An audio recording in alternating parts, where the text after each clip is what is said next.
आप ये जान लें कि अगर आपने गरीब के पेट को काटने की और उसके हिस्से को काटने की बात की तो मैं जरूर जवाब दूंगी, क्योंकि ये उनका हक है जो उनको मिल रहा है। और अभी बहुत सारे ऐसे गरीब हैं जिनको मिलना चाहिए, और हम चाहते हैं कि उन तमाम गरीबों को मिले।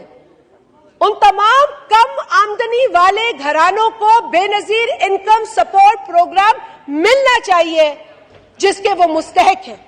महल दे बाहर नफरत दी तै खुलदी लुक जो नहीं डिठी, महल दे बाहर जो नफरत दी तै खुलदी लुक जो नहीं डिठी, तै बुख दा ना सुनिया सखना तै अज तई बुख जो नहीं डिठी।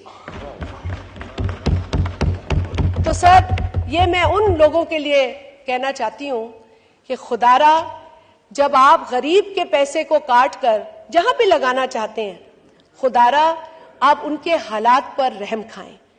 ये भीख नहीं दे रहे हम उनको sir, this is called income support programme.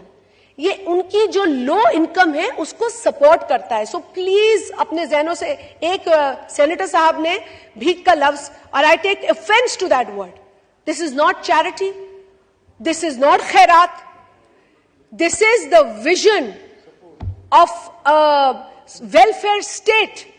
ये वो फलाई रियासत है जिसका ख्वाब शहीद मोहतरमा बेनजीर भुट्टो साहिबा ने देखा था और पाकिस्तान पीपल्स पार्टी के मैनिफेस्टो का आज भी हिस्सा है। सो ये हम किसी गरीब पे एहसान नहीं करते।